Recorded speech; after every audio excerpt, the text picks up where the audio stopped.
ನಮಸ್ಕಾರ ಆತ್ಮೀಯರೇ, media house ಕನ್ನಡಗೆ ಸ್ವಾಗತ. ಬಿಗ್ ಬಾಸ್ ಸೀಸನ್ 12ರ ಸ್ಪರ್ಧಿಗಳು ಮಾಡಿದ ಕಮಾಲ್ ಅಷ್ಟಿಷ್ಟಲ್ಲ ಬಿಡಿ.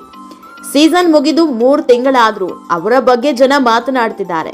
ಎಲ್ಲೇ ಹೋದ್ರೂ ಜನ ಮುತ್ಕೊಳ್ತಿದ್ದಾರೆ. ಆ ಮಟ್ಟಿಗೆ ಕ್ರೇಜ್ ಸೃಷ್ಟಿಯಾಗಿದೆ. ಬಿಗ್ ಬಾಸ್ ಮುಗಿದು 3 ತಿಂಗಳು ಆಗ್ತಾ ಬರ್ತಾ ಇದ್ದಂತೆ ಒಬ್ಬೊಬ್ಬರದ್ದೇ ಕತೆಗಳು ತೆರೆದುಕೊಳ್ಳೋದಕ್ಕೆ ಶುರುವಾಗಿದೆ. ಬಿಗ್ ಬಾಸ್ ಮನೆಯಲ್ಲೂ ಹೇಳ್ಕೊಳ್ಳದಂತಹ ಒಂದಿಷ್ಟು ಕಹಿ ಕ್ಷಣಗಳನ್ನ ಹೇಳ್ಕೊಳ್ತಿದ್ದಾರೆ. ತಮ್ಮ ಬದುಕಲ್ಲಿ ಏನೆಲ್ಲ ಕಷ್ಟ ಅನುಭವಿಸಿದ್ದಾರೆ, ಜೀವನದಲ್ಲಿ ಯಾವೆಲ್ಲ ಪಾಠ ಕಲಿತಿದ್ದಾರೆ ಅನ್ನೋದನ್ನ ಎಳೆಯಾಗಿ ಬಿಚ್ಚಿಟ್ಟಿದ್ದಾರೆ. ಅದರಲ್ಲೂ ನಿನ್ನೆಯಿಂದ ನಟಿ ರಾಶಿಕಾ ಬಗ್ಗೆ ಸೋಷಿಯಲ್ ಮೀಡಿಯಾದಲ್ಲಿ ಚರ್ಚೆ ಆಗ್ತಾ ಇದೆ. ತಮ್ಮ ಬದುಕಲ್ಲಿ ನಡೆದು ಹೋದ ಒಂದಿಷ್ಟು ಘಟನೆ ಬಗ್ಗೆ ರಾಶಿಕಾ ಹೇಳಿದ್ದನ್ನ ಕೇಳಿ ಅವರ ಅಭಿಮಾನಿಗಳ ಜೊತೆಗೆ ಇತರರು ಕೂಡ ಶಾಕ್ ಆಗಿದ್ದಾರೆ.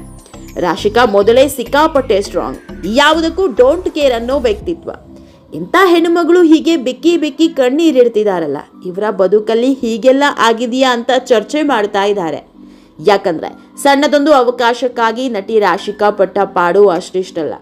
ಎಂತೆಂಥ ಅವಮಾನಗಳನ್ನೆಲ್ಲ ಅನುಭವಿಸಿದ್ದಾರೆ. ತಂದೆ ತಾಯಿಗೂ ಗೊತ್ತಾಗದಂತೆ ಕದ್ದು ಮುಚ್ಚಿ ಬರ್ತಿದ್ದವರಿಗೆ ಕೆಲವರು ಆಡೋ ಮಾತುಗಳು ನಿಂತಲ್ಲೇ ಕಣ್ಣೀರು ತರಿಸಿದ್ವು. ಕತ್ತಲಲ್ಲಿ ಒಂದು ಬಂಗಾರದ ಸರ ಇಲ್ಲ ಅನ್ನೋ ಕಾರಣಕ್ಕೆ ನೂರಾರು ಜನರ ಮುಂದೆ ಅವಮಾನ ಮಾಡಿ ಕಳಿಸಿದ್ರಂತೆ.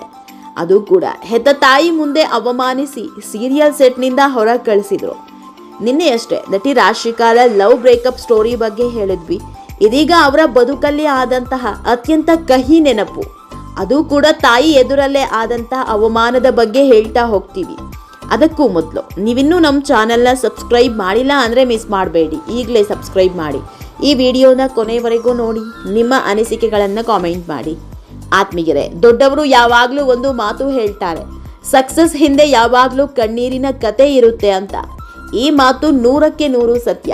ಯಾಕಂದ್ರೆ ಇದೇ ಮಾತು ನಟಿ ರಾಶಿಕಾ ಶೆಟ್ಟಿ ಅವರ ಜರ್ನಿಗೂ ಅನ್ವಯಿಸುತ್ತೆ. ಬಿಗ್ ಬಾಸ್ ಕನ್ನಡ ಸೀಸನ್ 12ರ ಬಳಿಕ ಸಖತ್ ಖ್ಯಾತಿ ಪಡೆದಿರುವ ರಾಶಿಕಾ ಒಂದು ಕಾಲದಲ್ಲಿ ಆಡಿಷನ್ ನೀಡಲು ಹೋಗಿ ಅನುಭವಿಸಿದ ನೋವು ಒಂದೆರಡಲ್ಲ. ಮೈಸೂರಿಂದ ಬೆಂಗಳೂರಿಗೆ ಕನಸು ಹೊತ್ತು ಬಂದ ರಾಶಿಕಾಗೆ ಅಂದು ಎದುರಾಗಿದ್ದು ಬರೀ ತಿರಸ್ಕಾರ, ಅವಮಾನ. ನನ್ನ ಕನಸು ನನಸಾಗೋದಕ್ಕೆ ನಾನೆಷ್ಟು ಕಷ್ಟಪಟ್ಟಿದ್ದೀನಿ, ಎಷ್ಟು ರಿಜೆಕ್ಷನ್ ಅನುಭವಿಸಿದ್ದೀನಿ ಅನ್ನೋದು ನನಗಷ್ಟೇ ಗೊತ್ತು. ನನ್ನಪ್ಪ ಮಾತಾಡೋದು ತುಳು, ಅಮ್ಮ ಕನ್ನಡ. ಚಿಕ್ಕವಳಾದಾಗಿನಿಂದಲೂ ಲ್ಯಾಂಗ್ವೇಜ್ ಬ್ಯಾರಿಯರ್ ಇತ್ತು. ನಾನು ಮಾತನಾಡೋ ಕನ್ನಡದಲ್ಲಿ ಸ್ವಲ್ಪ ಸ್ಪಷ್ಟತೆ ಇಲ್ಲ. ನಾನು ಚೆನ್ನಾಗಿದ್ದೀನಿ, ಆ್ಯಕ್ಟಿಂಗ್ ಮಾಡ್ತೀನಿ, ಕಲಿತು ಬಿಡ್ತೀನಿ ಅಂತ ಅಂದ್ಕೊಂಡ್ಬಿಟ್ಟಿದ್ದೆ. ಲ್ಯಾಂಗ್ವೇಜ್ ಗ್ರಿಪ್ ಅನ್ನೋದು ಇರಬೇಕು, ಥಿಯೇಟರ್ ಬ್ಯಾಕ್ಗ್ರೌಂಡ್ ಇರಬೇಕು ಅನ್ನೋದು ನನಗೆ ಗೊತ್ತಿರಲಿಲ್ಲ. ಇಂಡಸ್ಟ್ರಿಗೆ ಯಾರದ್ದೋ ಕಾಂಟ್ಯಾಕ್ಟ್ ಸಿಗುತ್ತೆ. ಮೈಸೂರು ಟು ಬೆಂಗಳೂರಿಗೆ ಆಡಿಷನ್ಗೆ ಬಂದೆ. ಮೇಲಿಂದ ಮೇಲೆ ಆಡಿಷನ್ ಕೊಡ್ತಾ ಇದ್ದೆ. ಆದರೆ ಲ್ಯಾಂಗ್ವೇಜ್ನಿಂದ ಬರೀ ರಿಜೆಕ್ಟ್ ಫೇಸ್ ಮಾಡಿದೆ. ನನ್ನ ಹೈಟ್ ಕೂಡ ಪ್ರಾಬ್ಲಮ್ ಆಗಿತ್ತು. ಒಂದೆರಡು ಕಡೆ ಹೇಗಾಯಿತು ಅಂತಂದರೆ ಆಲ್ರೆಡಿ ಹೀರೋಯಿನ್ನ ಸೆಲೆಕ್ಟ್ ಮಾಡಿ ಬಿಡ್ತಾ ಇದ್ರು. ಚಾನೆಲ್ ಸಲುವಾಗಿ ಆಡಿಷನ್ಗೆ ಕರೆಸ್ತಾ ಇದ್ರು. ನಾನು ಮೈಸೂರಿಂದ ಬಂದಿರೋದು ಅಂತ ಹೇಳಿದ್ರು ಕೂಡ ಆಡಿಷನ್ ತೆಗೆದುಕೊಳ್ತಾ ಇರಲಿಲ್ಲ. ನಾಳೆ ಬಂದ್ಬಿಡಿ ಆಡಿಷನ್ಗೆ ಅಂತಿದ್ರು.